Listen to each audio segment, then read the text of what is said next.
There we are. It's live, and we are talking resolutions. Well, the reverse of resolutions, right? Quitting. I mean, we don't advocate quitting, but yeah, we're talking about, Actually, I am.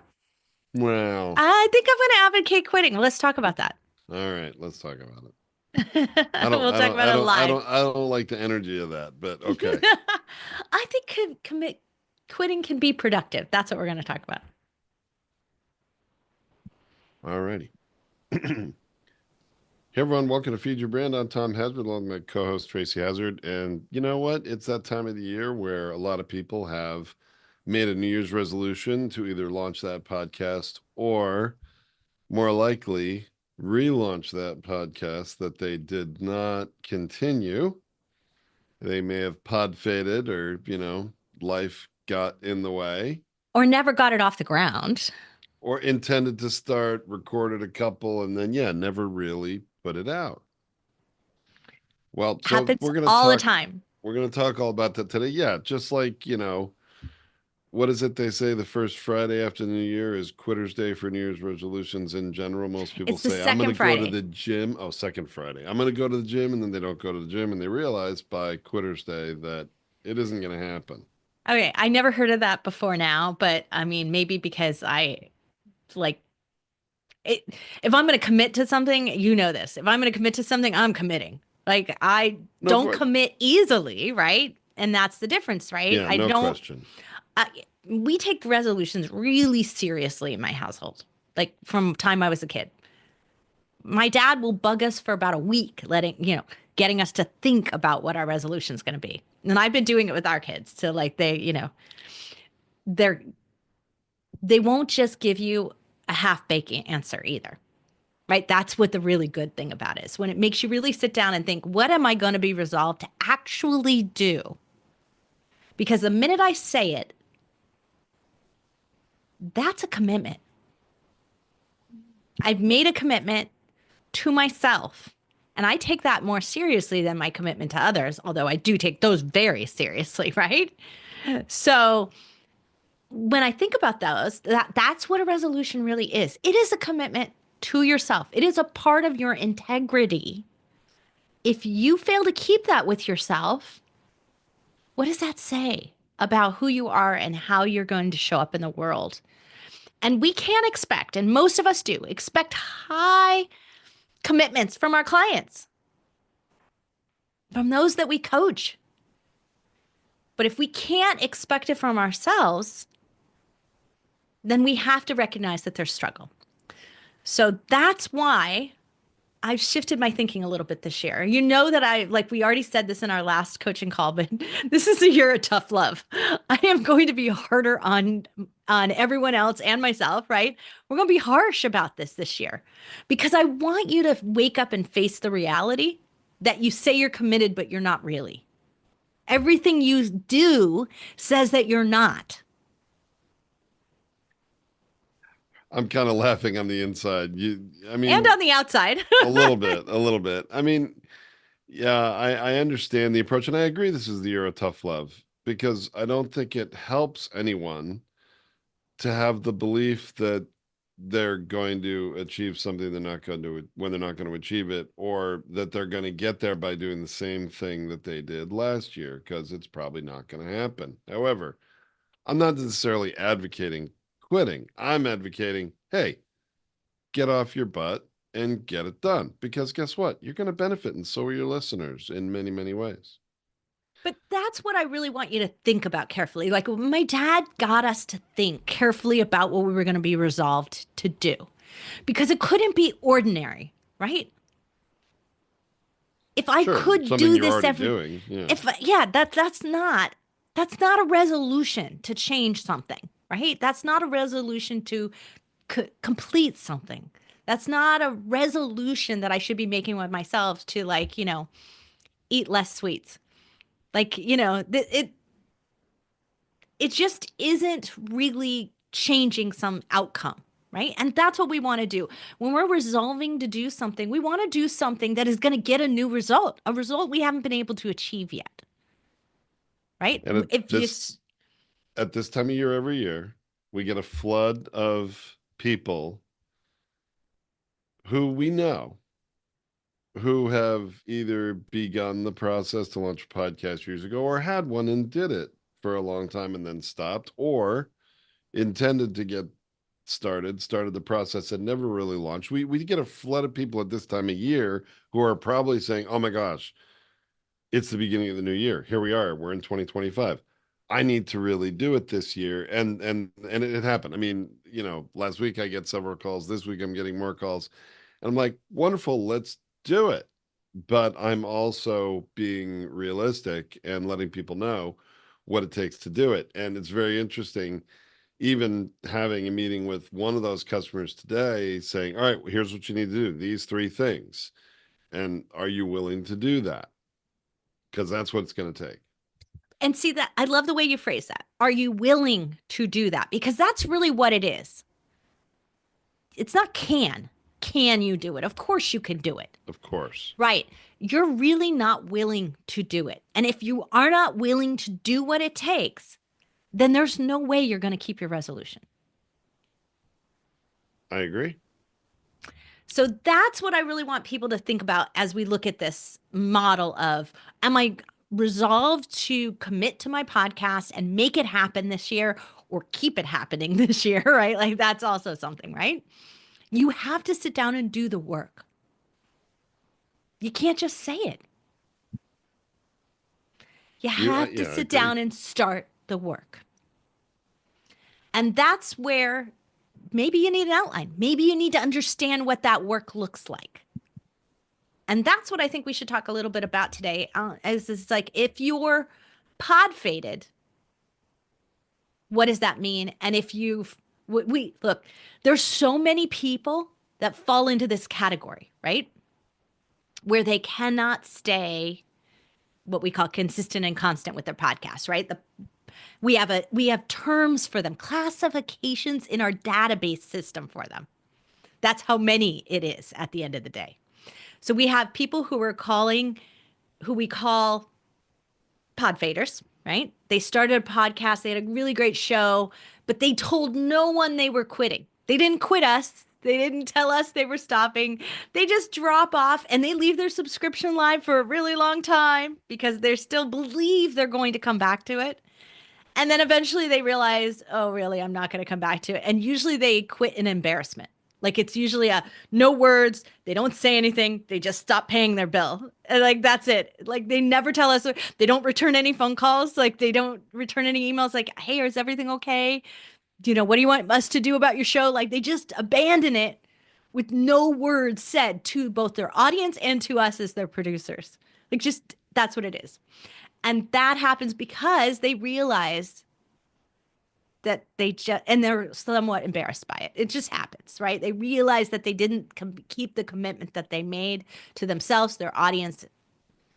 And I think there's also a natural feeling that if they really shut their show entirely down and it's no longer available in listening apps, that's kind of a finality they don't want to admit or face, right? If it's still out there, well, I can start it back up at any time. I can record, I can publish more episodes, but often they never do. That's why there's literally more than 4 million podcasts out there, and less than 10% of them are publishing new episodes on a regular basis. So that's why it's also so easy. And had this happen the other day with someone again touting their sort of listen notes percentage or rank, whatever. That's why that metric is really useless, because it's saying you are in the top 5% or 10%, whatever, of all podcasts. And that includes all the ones that have stopped publishing years ago, months ago, whatever it is. It's pretty easy to be in the top 10% because guess what? Every podcast publishing episodes today is in that top 10%.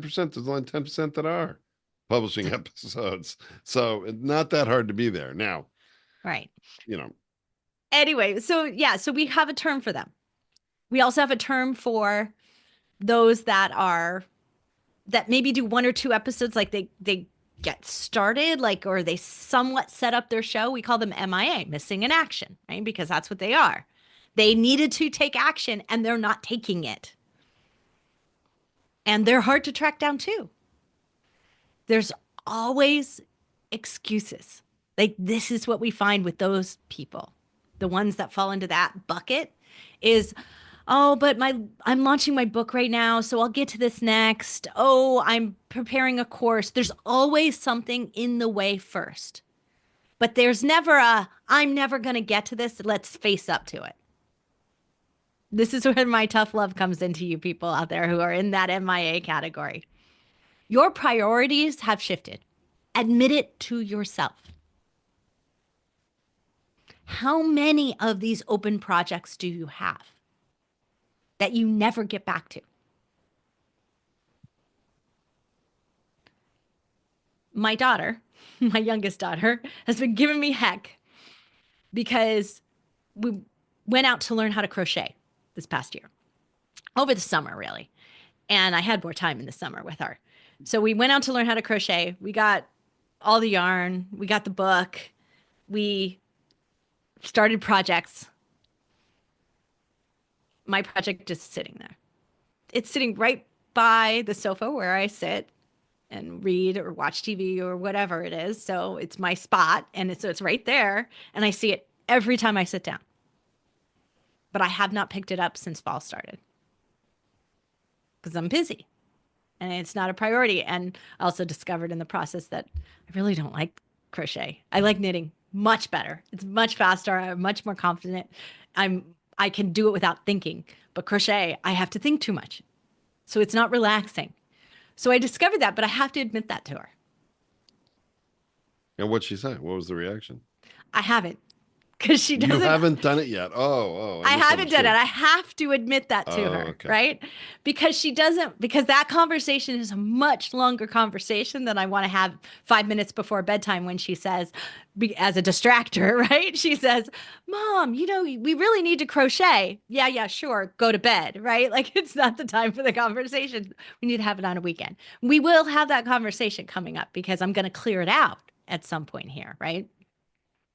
But the yarn, it's a project, right? This is no different than you getting all the tools together, right? Getting everything on all in one place and right, and putting it together and then not doing it because the next things comes in.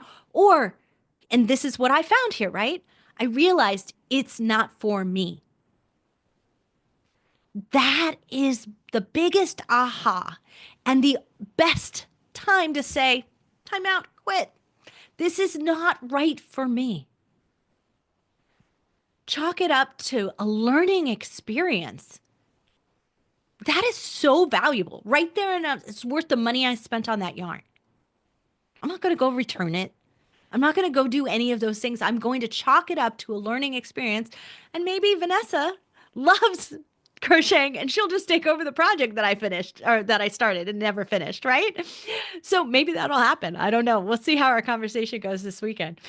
But it is a great aha for you to learn that.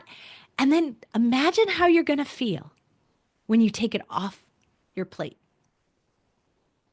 When it's not sitting next to me as this distractor going, yeah, you quit. Yeah, you didn't finish me. No, you said, I learned what I needed to learn. I'm done with this. I've put it away. It's no longer important. I've got space to tackle the real thing I'm resolved to do this year.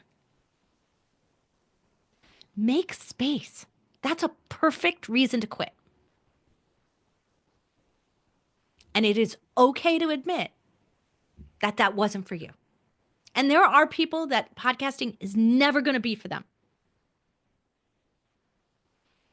Do you have kind of a sense of that, Tom, from the people you've met where you're like, yeah, you really wasn't right for them? Definitely. It's really usually the people who have every good intention and like the idea of being a podcaster and want to do it, and they'll pay for the support to do it, but then they just never ever record. They And that's don't the love the one recording thing, process. it's the one thing I cannot make someone do. We can provide them all the support in the world to do everything else for them. I cannot make them record. And I don't have the time to take all those people and really hold their hands, get on Zoom with them, and participate in their show as a sidekick to make them record. That'd be the only way you could maybe do that. I don't have the time to do that. Yeah. And Yeah, and that's really what it is. It's not the technical part of the recording that's hard. Keep that in mind. Like, I mean, you guys Zoom all the time. You're perfectly capable of recording. What you're not always feeling comfortable with is being at this end of speaking. Because there are people out there who need the audience exchange. They need the energy exchange. Without it, it's not worth it to them. They can't visualize who's out there. I know who I'm talking to. I know exactly who my audience is, whether they're showing up on this call or they're going to get it in the future. It doesn't matter to me. I know exactly who they are. I have them in my head. We've done this from the beginning of podcasting, Tom. We visualized who we wanted to listen, and they did show up. And so it's always worked for us to have that visualization of an audience, and it's fine. We're perfectly good there. I have no problem sitting on Zoom talking into the camera. Even if I'm not doing it with you, I will, do it myself on other shows, or occasionally we have an episode here, you're sick or I'm sick, one of us out of town, whatever. I mean, I have no problem doing that and actually enjoy it so much so that even just with my personal friends, if I'm like recording a video to tell them something or show them something on my phone as I'm walking the dog in the neighborhood or something, they'll always comment to me. It's like, Tom, that video you recorded, it sounded like a podcast. It's like I can't get out of that. You're narrating your life. They're like, that was so descriptive. Like, ooh, that's the podcaster in me. Okay, well, it is who we are, right? Yeah, it is. And there are other people where this is why we have some processes we set up at the beginning of things. It's like, if you good showing up for someone else, get guests on your show. You'll show up, you'll have a conversation, it'll make you feel better, it'll be fine. If you need an audience, set up a coaching call like we do, right? Because some people really struggle with coaching without the audience, or mentoring without the audience, or having the event that you've set up that's going to occur and you have to be accountable to show up for them, whether people really show up or not. You've put it on your calendar, you've made an event, in our case, you've set it up in Restream, you've set it as an event in Zoom. So it's going to happen. And if you don't show up, even Zoom will say, the meeting should have started. It's late. I don't know if you ever gotten that kind of update, but so you're late for your own meeting. Some people need that kind of, I would say, regimen of, there is a schedule. Now, a lot of people don't like to do that and love the freedom of recording a podcast whenever they want. That's why they pre-record, they batch record, and then they get published on a regular cadence later. Some people need to show up every week at a certain time to do it. But here's the thing. I'm going to tell you that I could go through the list and pick the people who say that. And this is an excuse. This is an excuse you tell yourself. You're telling yourself that I love the spontaneity, the ability to record whenever I want, and you will not record. Those are the ones. I know it because they say it all the time. They don't want to have accountability. They don't want to have a schedule. And they're the ones that will pod fade and quit. BMIA. It happens all the time. I can identify them because they've said it to me. I look on our list of clients. I'm like, yep, this is what they tell me every time I try to tell them to get on a schedule. They say it's not for them. Okay. But it's not for them, and it's not working for them either, right? It's still not doing it. If you cannot hold yourself accountable, then you have to set up a system or someone else to hold yourself accountable. That's it. Like, just stop. Those are actually good things to realize that you need and to do, or to set up, or to get support so you can do that. Okay, I agree. Tracy, I'd like to pivot a little bit from you're not committed and face it and stop trying, which is a little No.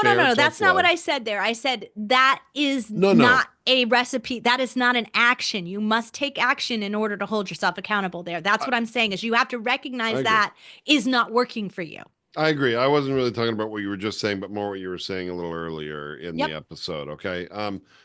But I also think there are an awful lot of, especially existing podcasters out there, okay, who have been struggling, who have either faded or they're continuing to do it, and they enjoy it, but they are feel like they're not setting the world on fire. Like they don't have enough people listening. They're not serving enough people. They've plateaued in some way in the results. And this is where I think there's an awful lot of people that lack awareness of what's either wrong with their show or their process or their, why are people not finding the show? There are always good reasons why. And actually, this is on my mind because I met with a podcaster this morning who's been working with us for, I don't know, maybe half a year.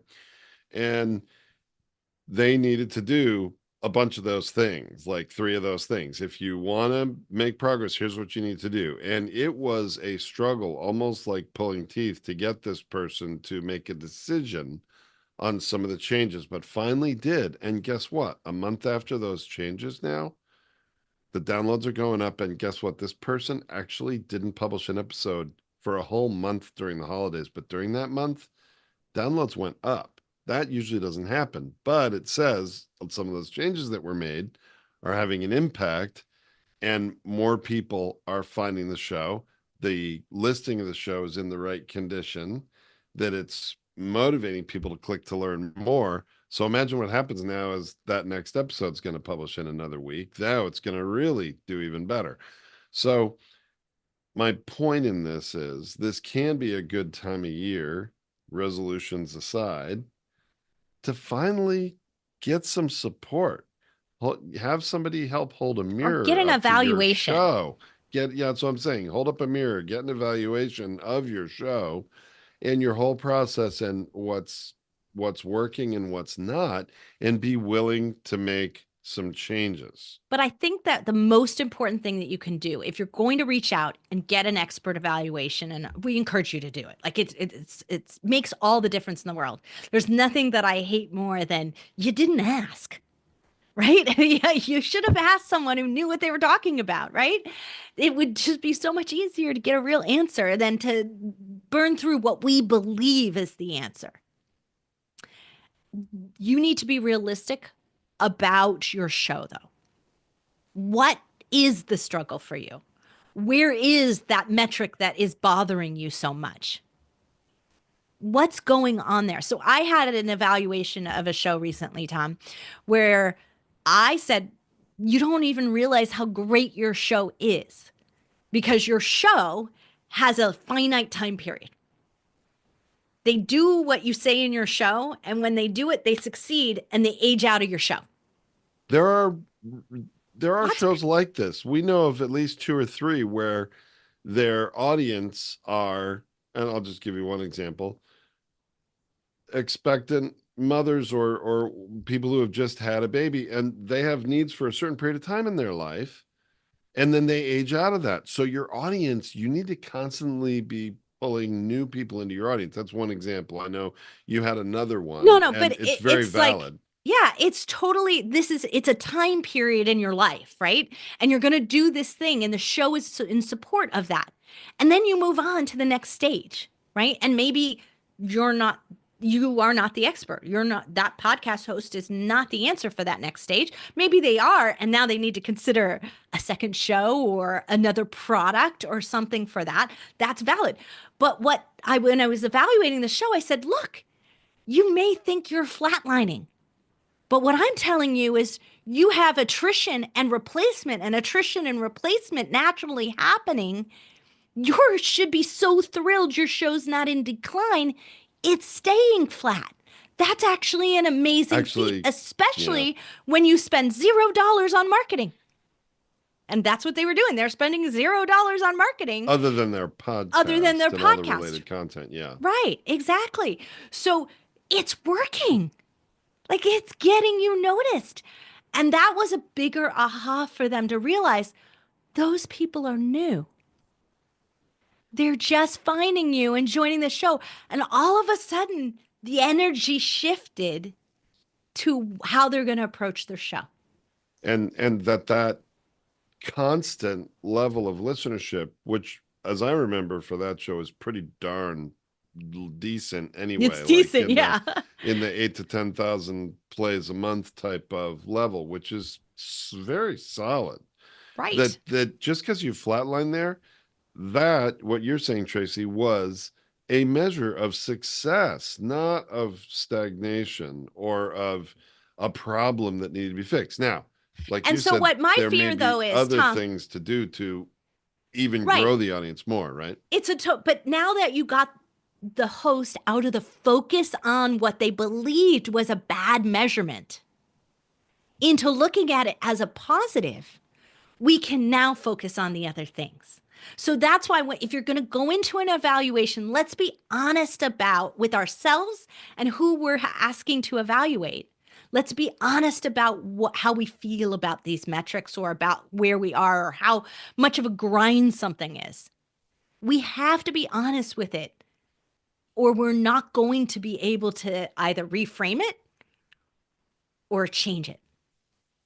And we'll just be back here next year with you in that same permanent potential position, MIA, pod faded, whatever it is, you'll be back again trying to renew your commitment to podcasting because you weren't realistic about it. And that's what I really want you to face. It's like, look, I want you to quit your show if it's the right thing for you to do, to focus on the thing that's necessary to really grow your business. Because if it's not podcasting and you're not doing it anyway, like, let's focus on the thing that's going to really make it sing, make your business change, resolve to change the outcome for the year.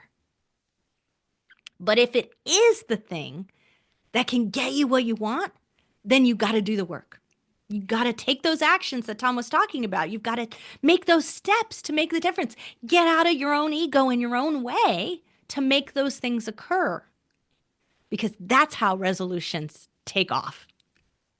And now I'm going to turn to the dark side a little bit Uh-oh. because you're the sunny optimist in us. I know I am in our really, group here. I am the optimist in our group. It's true, but I've been hearing from a lot of people who, fair enough, are constrained by probably their budget more than their time. Okay. And they're in this limbo place of, I really enjoy the podcast, I want to keep doing it, but I really need to be spending my time on revenue generating efforts in my business. And this could be a solopreneur to a small business owner, right?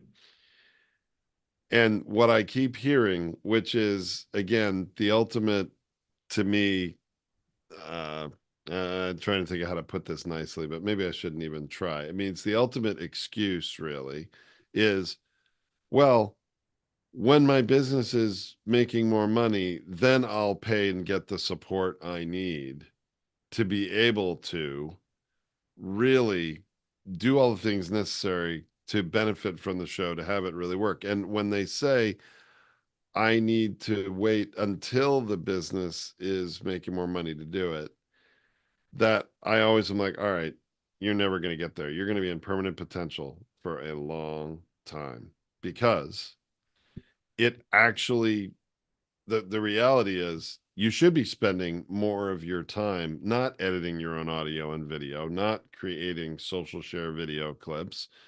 All you should be spending your time on is recording the raw message, because no one can do that but you. You need to do that. And If you actually, if you legitimately can't afford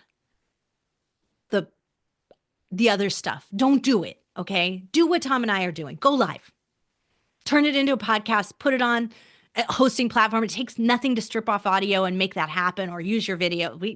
On our platform, you just stick the video in and the audio comes anyway. So you don't even have to work that hard to get your audio. So just do that, syndicate it out, and leave it at that for now. Because the worst thing, and this is what I want to say to you, if you're going to quit your show, you must seriously consider what happens to the investment you already made. Because I am so saddened. We just looked at this number recently, and out of the amount of shows that quit over the last 5 years, we have 110 that literally just abandoned it. They did nothing. They didn't move their show. They didn't save it. They just abandoned everything. And Tom, you know what happened. So remember that one client, I don't remember how long ago, it was like last year, I think, but where they got bought out by another company and they just deleted all the blogs. Oh, it was, And their website oh, dropped in 30 days. it tanked their keyword rankings and free traffic they were getting from Google. The very organic content marketing benefit that all of us podcasters have the opportunity to enjoy and get a huge amount of value from was just thrown away because the powers that be within that organization just did not understand it. They weren't aware of it. And they thought it was not important. Right. It's terrible. And so that's what I don't want you to quit and then actually abandon all your investment. I want you to think very carefully about what happens when I turn off my podcast. Well, all the track players in your blogs break. Now your website looks half working.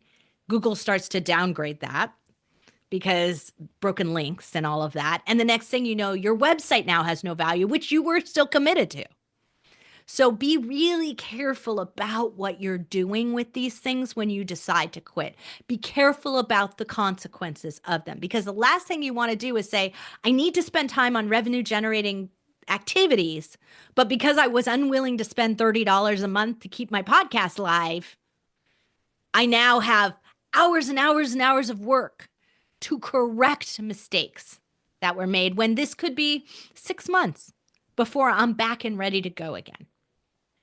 Or it's, the podcaster has just started and, actually providing a really good message to the world, hasn't really built that audience yet, and says, you know what, I really need to slow down on the podcast till I build my funnel, because I need to have a funnel in order to have, listeners go into that's going to make me money down the road. So they go and build that funnel. They pause everything for 6 months, a year, and then realize, who am I going to let know about the funnel? How am I going to get people into the top of the funnel? Well, if you'd kept podcasting and grew it properly, you'd actually have a bigger audience to put into that funnel. So we find a lot of things get out of sequence here. And when people are struggling, they're maybe not keeping their eye on the ball and what is going to be the fuel that is going to make whatever you do going forward in 2025 work.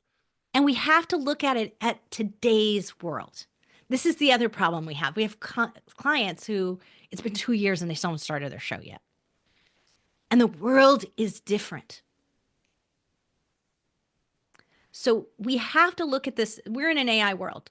Tom and I are like so grateful we never stopped blogging. Never. I was a blogger before it was popular. I wrote this. When was that? Like Easy Going Green in 2002, something like that? Yeah. Over 20 years ago, right? Over 20 years ago, I wrote a blog about going green. Like Eco Green, right? Like Eco Green, right? Yeah. I would write about stuff like soap nuts and giving up paper towels and toilet paper alternatives that were really not good. Stuff like that. And I would write about what it was. And they were good articles. They were funny and they were fun to write. No one read them. I was trying to figure out blogging. I was writing about something I cared about, but I was really trying to figure out blogging. And then the next step in my evolution was, okay, nobody's reading my blog, so how am I going to drive traffic? And it was get a better website. Built a better website, and it was working. But the key to it was the fact that I started to podcast the content for the blog.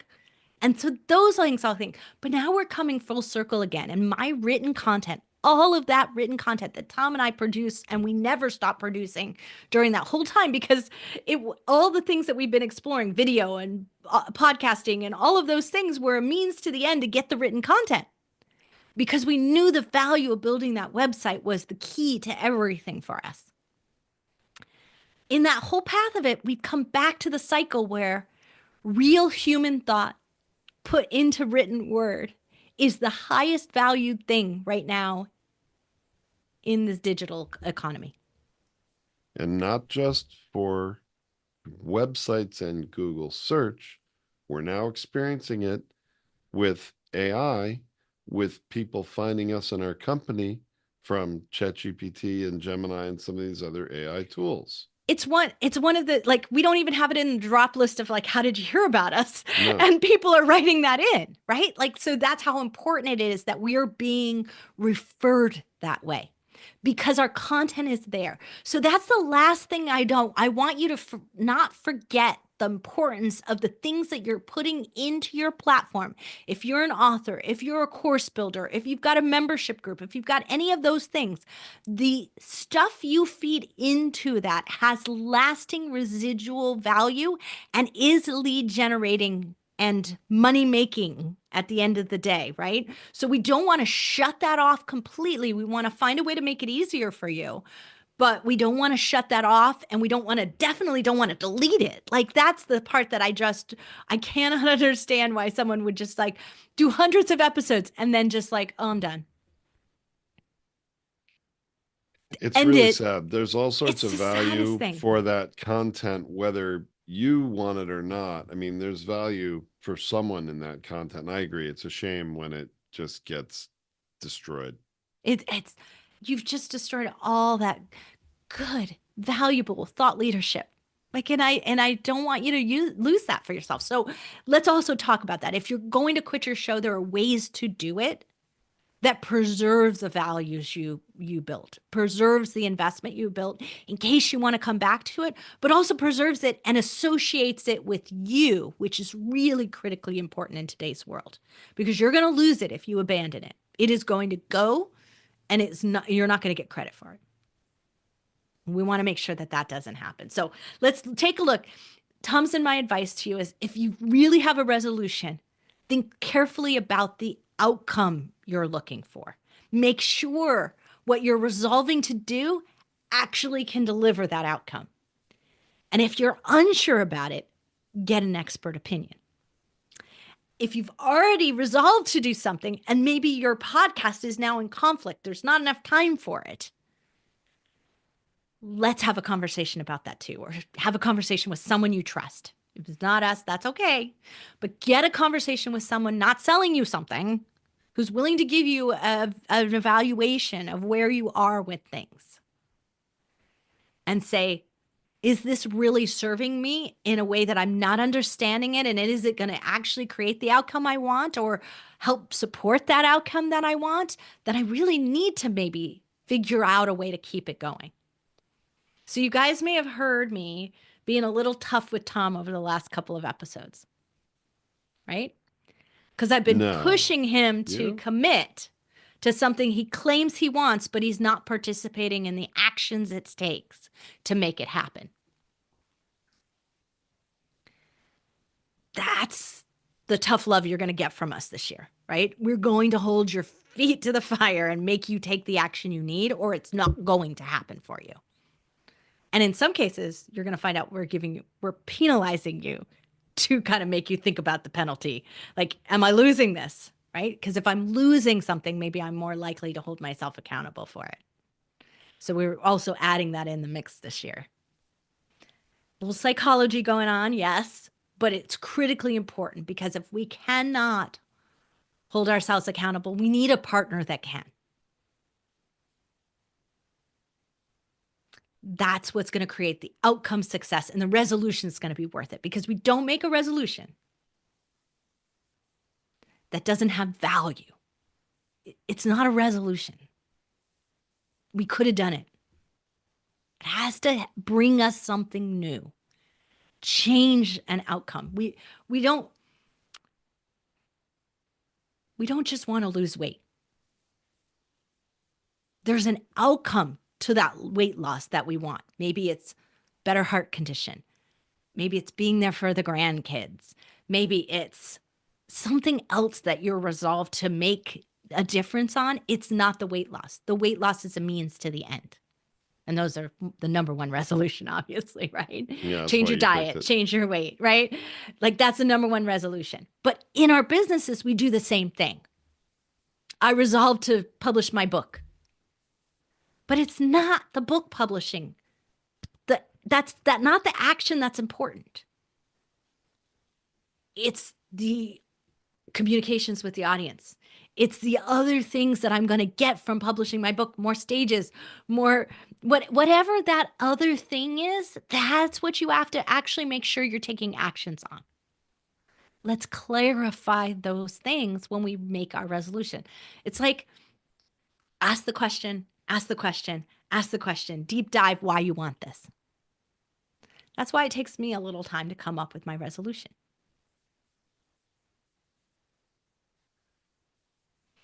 And I have business things that goals and things that I'm going to do, but they're not my resolution. My resolution this year is how I'm going to be in the world. My resolution is that I'm going to be tough on you. I am going to be as tough on you as I am on myself. And that's harsh. I'm going to tell you, it's really harsh. It's hard to accept. But I'm going to do it because I believe that this tough love is the best thing I can do for you. And if you can't handle it, then I'm not the coach for you. That's okay. You're going to not waste my time and I'm not going to waste yours. That's okay. I can accept that. But I also know where I'm going. And if only the ones that can be serious about podcasting, can be serious about the thought leadership they want to bring to the world, those are the ones who are going to benefit from what I'm building for you. And if I'm going to build something this big, I need people who are committed to it. So it might be a filter that is happening over the course of the year where you're deciding you don't want to be a part of what we're doing. That's okay. Make that decision, right? Because making that decision says, this is what I want in the world. This is how I want to show up. And I'm resolved to make that happen. I'm resolved for that outcome. So I know we've been real tough on you guys, real tough on ourselves. And I've been really tough on Tom. And I'm sorry for how that feels. But I also know, and comes from one of my favorite people, the coach who held me accountable, Michelle Young. It is messy in the middle. It is hard in the middle. When you are trying to build muscle, lose weight, do all of those things, change your life, change it. It is hard.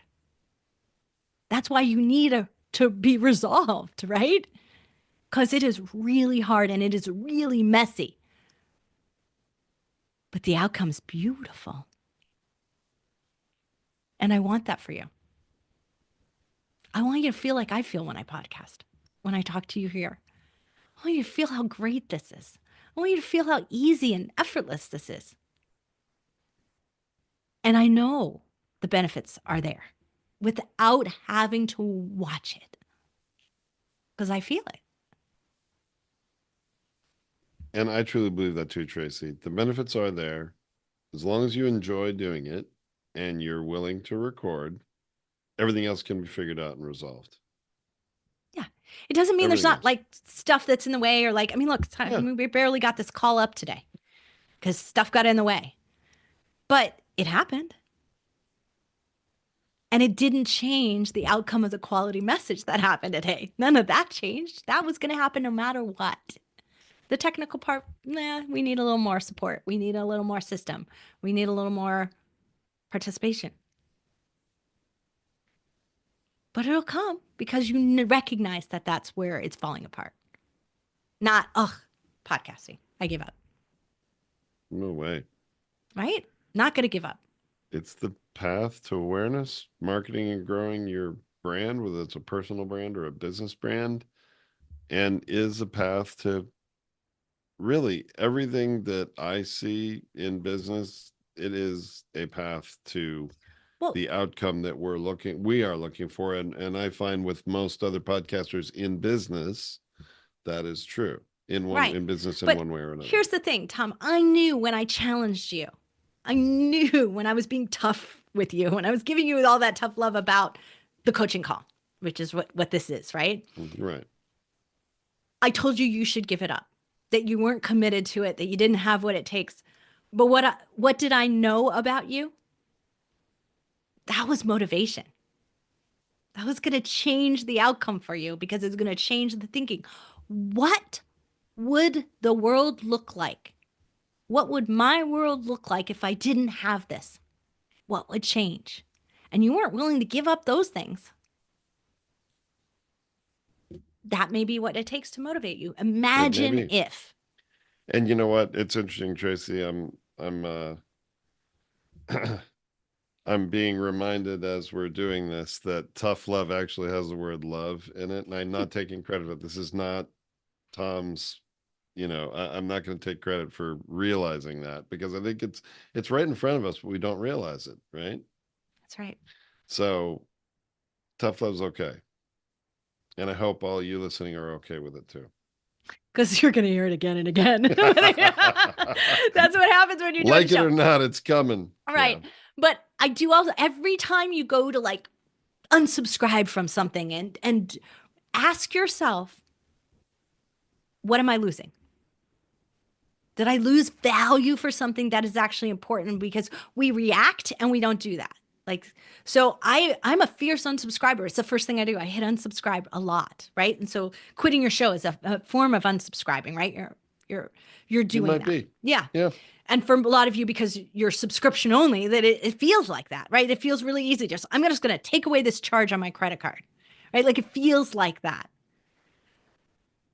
But when I sit back and think about it, is that really what I want? Am I going to miss some really valuable information that is actually informing me and keeping me there? I almost did it today because it comes in too often. So I just changed my subscription to Wired magazine. I have been reading Wired magazine since I started. That's how old I am. Like it's really old. But our first business, right? Like it was really valuable. And we got featured one point in Wired magazine. It was like the biggest coup ever. It was like, It was like, it was the most important thing I ever wanted to be was featured in that magazine. I actually wanted to write for it, but maybe that'll still happen one day. One day. Maybe. But the reality is that if I unsubscribe from it, I'm missing a perspective on the tech industry that I don't get anywhere else.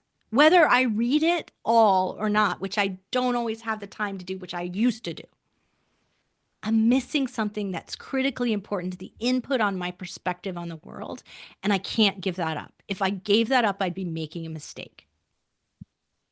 And I knew that the minute I almost hit that today because it was coming into my inbox. So I don't understand. So what did you said you changed your Wired subscription? What do you mean? I changed it to a weekly. So like I just, so I don't get normally, a daily. What would it be otherwise? Daily, you change it to weekly. That's all right. So it doesn't feel overwhelming, but I'm still getting a summary of everything that happened over the week because I'm not reading everything like I used to. And so Slacker. What's the matter? I know, with you? really. What's wrong with me? Yeah. Because it's too much, right? It's too much information. And it's also too focused on things that are not as critically important to my business and my life anymore. To the way I'm approaching tech, it's different, right? So I have to take a look at that. And so there are ways where you can go and say, the minute I made that choice, I felt a relief, but I didn't feel like I lost. We can find that. So anyway, I think we've been tough enough on everyone today. So I think so. I think we covered it. Yeah. So we're going to have some really tough looks at things, at parts of the industry, parts of our podcasts with things going. The binge factor is really changing. If you haven't listened to our New Year's year end, our start of the new year, because I think it was like, what it is? It was like January 2nd, our episode. But our start of the new year, we're announcing it. It's going to take a couple of weeks before the first episodes come and flow through. But we are doing a new model of it where we're really examining how podcasts are built. And we're hoping that through that examination process, we're calling it the Binge Factor Deconstructed. We're hoping that you can figure out the build model for your own show in that process. So there's going to be some new things in there. I'm sure they're going to cascade between the two here, right? The ahas that Yeah, we're there'll be learning from crossovers. deconstructing Yeah, is going to yeah. bring us great topics that we're going to talk about here for you and things that you might want to try on your show. So stay tuned, join us. We'd also love to hear from you as to what you're looking for.